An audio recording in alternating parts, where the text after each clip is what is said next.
তাহলে এখন দেখেন, যত অযোগ্য ব্যক্তিকে আপনি নেতৃত্বে বসাইছেন, এই ক্ষমতা এর একটা আমানত, ক্ষমতা এর একটা আমানত। আপনি যখন অযোগ্য ব্যক্তিকে নেতৃত্বে বসাইছেন, আপনি আমানতের খেয়ানত করছেন। এটা কিয়ামতের আলামত। এর সামনে আসতেছে ইউপি নির্বাচন, অনেকভাবে থাকবে, মেম্বার প্রার্থী থাকবে, চেয়ারম্যান প্রার্থী থাকবে, অনেক প্রার্থী থাকবে। এখন আপনি যখন কোনো অযোগ্য ব্যক্তিকে তার যোগ্য একটা চেয়ারম্যানের চেয়ারে বসাবেন, অযোগ্য ব্যক্তিকে চেয়ারে বসাবেন, নবীজি বললেন কিয়ামত আর বেশি দেরি নাই। ইদা মুসলিদের আমরু ইলা গায়রিহা, যে ব্যক্তি যোগ্য নয় তাকে আপনি টাকা খায় চেয়ারম্যান বানিয়ে দিয়েছেন, নবীজি বলেন কিয়ামত খুব দূরে নয়, কিয়ামত কাছাকাছি। এই জন্য ইসলামের বিধান, আল্লাহ বলে ইন্নাল্লাহা ইয়া'মুরুকুম আন তু'আদ্দুল আমানাতি ইলা আহলিহা, বান্দা আমানতের হেফাজত করো, আমানতের খেয়ানত কইরো না, অযোগ্য কোনো ব্যক্তিকে যোগ্য স্থানে বসায়ও না, এটা আমানতের খেয়ানত। যিনি আমানতের খেয়ানত করবেন, আল্লাহ বলেন ওই ব্যক্তির ঈমান নাই, হাসরের ময়দানে যায় দেখবে তার কোনো ঈমানই নাই, নাজাত তো দূরের কথা, ঈমানই নাই, সে কাফেরের সাথে তার হাসর নসর হবে। এই জন্য যোগ্য ব্যক্তিকে দেখে আপনার প্রার্থী নির্বাচন করা, এটা প্রত্যেকটা ইমানদারের দায়িত্ব। এরপর টাকা পয়সার আমানতদারিতা। কোনো ব্যক্তি আপনার নিকট টাকা পয়সা রাখছে, আপনি খেয়ানত করলেন, ভেঙে ফেললেন, নবীজি বলেন এই ব্যক্তির ঈমান নাই। একজন ব্যক্তি কিছু গোপন কথা আপনাকে বলছে, গোপন রাখার জন্য সেগুলো আপনি বলে দিলেন, নবীজি বলেন এই ব্যক্তির ঈমান নাই, সে আমানতের খেয়ানত করলো।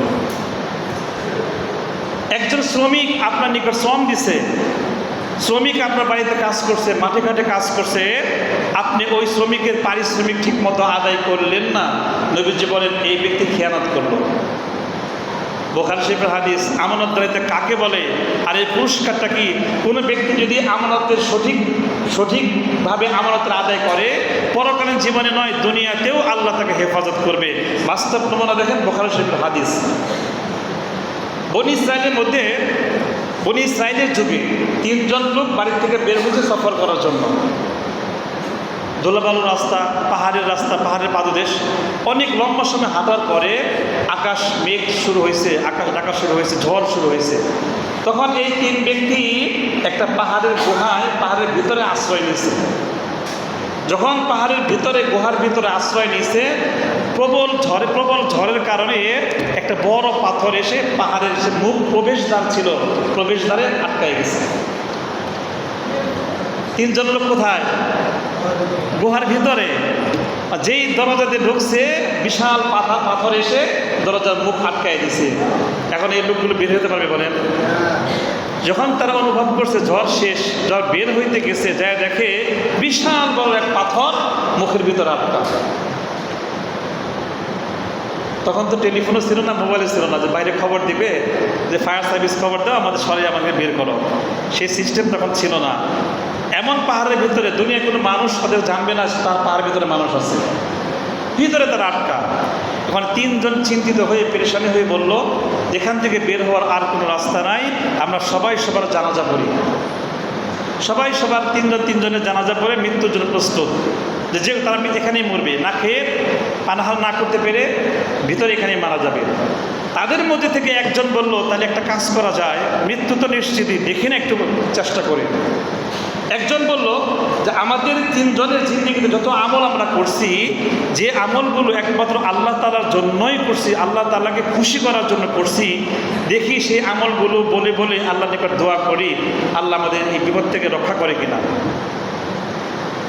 যে প্রথম জন তার জিন্দেগিতে ভালো একটা কাজ ছিল, যেটা আল্লাহ সন্তুষ্টির জন্য করছে, দোয়া করছে, অত এক ভাগ খুলছে, সরে গেছে। দ্বিতীয় জন তার পালা, তার জিন্দেগিতে ভালো কিছু আমল ছিল, এই সময় শেষে দিকে সংক্ষেপ করলাম, সে ভালো কাজের দোহাই দিয়ে দোয়া করলো, আল্লাহ আরেকটু বের করে সরাই দিচ্ছে, এখনও বের হওয়া যায় না, সরষে বের হওয়া যায় না। তৃতীয় ব্যক্তি, তার জিন্দেগির আমল এখন কি, সে কী দোয়া করবে? তখন ওই ব্যক্তি বলল, 2 হাত তুলে আল্লাহ নিকট বলল, আল্লাহ আমার তো ভারতে মনে আমল নেই, তবে একটা কাজ আমি করছি, যেটা আমার মূল বিষয়। কি?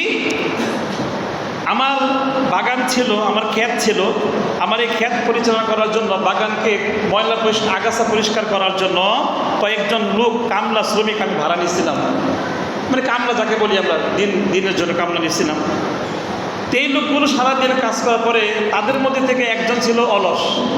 আয়সা কামলা আছে না, যে বাতরে বুক নিলে সবাই আগে যায়, হ্যাঁ গল্প করতে পিছনে পড়ে থাকে। একজন ছিল একটু অলস টাইপের, সে সবার সাথে টক্কর দিয়ে পারে নাই, সবাই কাজ করছে, তার কাজ একটু কম হয়েছে। আয়সা কামলা তার কাজ যখন কম হয়েছে, একটু মালিক দেখছে কাজ কম করছে, ও পারিশ্রমিক দেওয়ার সময় সবাইকে যা দিয়ে ধার্য করছে তাই দিছে, এই ব্যক্তিকে কিছু কম দিছে, কারণ সে কাজ করছে কম, অলস কাজ করছে কম, তাই কম দিছে।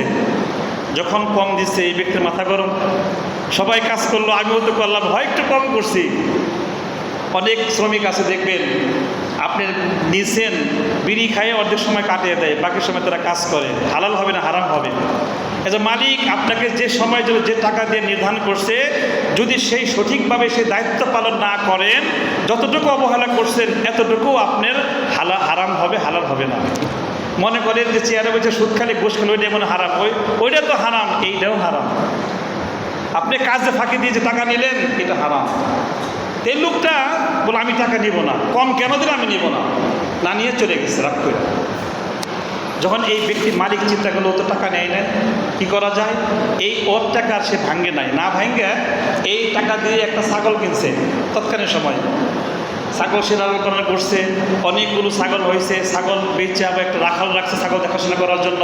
সেই রাখালে আবার ছাগল দীর্ঘ থাকার পরে আবার এখানে উট কিনছে, আবার উটের বাচ্চা, যেভাবে বাড়তে বাড়তে বিশাল খামার হয়ে গেছে।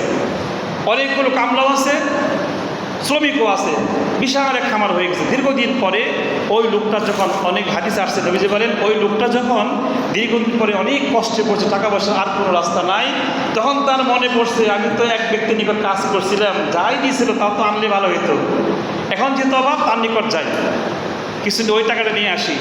এই শ্রমিক যখন তার নিকট টাকাটা আনতে গেছে, যে বলছে, ভাই আজ থেকে অত বছর আগে আপনার বাড়িতে কাজ করছি, কিছু টাকা বাকি ছিল আমি নেই নাই, আমার টাকাটা দেন। মালিকের তো মনে আছে সেই আয়েশা কামলার কথা। মালিক তখন বলছে, এই যে শত শত ছাগল, এই যে গোলাম বাদি যা আছে খামার বাড়ি সব তুমি নিয়ে যাও, সব মালিক তুমি।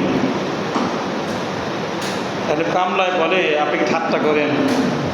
আপনি 10 টাকা নিয়ে গেছেন পান্ডব বাজারে একটা সাবান কেনার লেগে, দোকানদার যদি বলে পুরো দোকানই তোমার নিয়ে যাও, আপনি কি বলবেন? এই মেয়ে তুমি তামসা করো আমার লাগে। এখন ওই মালিক বলে, এই যে শত শত ছাগল ওট সব তোমার, তুমি নিয়ে যাও। কামলা বলে, আপনি ঠাট্টা করেন, আমাকে তামসা করেন, আমার টাকা আমার দ্বারা আমি যাই। তখন এই লোকটা বলে, বাবা আমি ঠাট্টা করি না, তুমি যে টাকাটা আমার কাছে রেখে গেছিলে তুমি নেও নাই, আমি ওই টাকাটা ভাঙি নাই, ওই টাকা দিয়ে একটা ছাগল কিনছি, সেই ছাগল বাচ্চা হয়েছে, আবার তাদের বাচ্চা যে হইতে হইতে হইতে হইতে এই শত শত ছাগল হয়েছে, সব তোমার টাকায়, আমি একটাও খরচ করি নাই, তোমার টাকা এখানে সবগুলো মালিক তুমি, সবগুলো তুমি নিয়ে যাও। সুবহানাল্লাহ বলেন। সে বলছে, তোমার ওই টাকাটা আমি খরচ করি নাই, প্রত্যেকটা মালিক তুমি, আমি একটার মালিক না, আমি শুধু রক্ষণাবেক্ষণ করছি লোকের মাধ্যমে। এই ছাগলও তোমার, ওটও তোমার, মহিষও তোমার, এই যে গোলামবাদী সব তোমার, সব তুমি নিয়ে যাও। এই লোকটা তখন আনন্দ চিত্তে খুশি হয়ে গেছে, আনন্দ চিত্তে আল্লাহু আকবার বলে সবগুলো জিনিস সে নিয়ে গেছে। এখন ওই যে গুহার ভিতরে আটকে আছে সেই লোকটা বলে, আল্লাহ এই যে কাজটা আমি করছি, বছরের পর বছর সেই লোকটার জন্য কষ্ট করছি, তার আমানত রক্ষা করছি, আল্লাহ এই কাজটা যদি তোমার সন্তুষ্টির জন্য করে থাকি, আল্লাহ আজকে এই বিপদ থেকে আমাকে হেফাজত করুন। হাদিসগুলো দেখে আল্লাহর কসম, এই দোয়া বলার সঙ্গে সঙ্গে গোটা পাথরটা সেখান থেকে আল্লাহ সরিয়ে দিচ্ছেন। এটাকে বলে আমানতদারিতা। আল্লাহ বলে, ইন্নাল্লাহা ইয়া'মুরুকুম আন তু'আদ্দুল আমানাতি ইলা আহলিহা। বান্দা আমানতকে তার হকদারের নিকট পৌঁছায়া দাও, খেয়ানত করতে পারবা না। যদি খেয়ানত করো, হতে পারে মসজিদের বড় ক্ষতি, তোমার ঈমান নাই, তুমি ঈমান হারা ব্যক্তি। লা ঈমানা লিমান লা আমানাতা লাহু। প্রত্যেকটা ব্যক্তি যার আমানতদারি থাকবে না, সে ঈমান হারা হয়ে কবরে যাবে। নাউজুবিল্লাহ বলেন। এই জন্য ভাই, আমাদের যদি একটু আমলের ত্রুটি হয়েও যায়, ব্যক্তি জীবনকে সাজান আমানতের ভিত্তিতে। কোনো ব্যক্তির খেয়ানত করতে পারবেন না। পিতামাতা বৃদ্ধ হয়ে গেছে, আপনার নিকট আমানত, তার হেফাজত করেন, তার রক্ষণাবেক্ষণ করেন। সন্তান হয়েছে, সন্তান আল্লাহর পক্ষ থেকে আমানত, তাকে দ্বীন শিক্ষা দেন, ইসলাম শিক্ষা দেন, তাকে ভালো জিনিস শেখান, কোরআন শেখান। এই জন্য অল্প সময় বললে অনেক কথা, আজকে এই টপিকটা ছিল এইটাই, আমানতের হেফাজত করা। আল্লাহ তাআলা আমাকে আপনাকে সকলকে আল্লাহর বিধান মোতাবেক প্রত্যেকটা আমানতের হেফাজত করে, ঈমান আমলে হেফাজত করে কবরে যাওয়ার তৌফিক দান করেন। ওয়া আখিরু দাওয়ানা আলহামদুলিল্লাহি রাব্বিল আলামিন। তাদের সুন্নাত রাখেছে 4 রাকাত কাবলা জুমা আদায় করে নেবেন।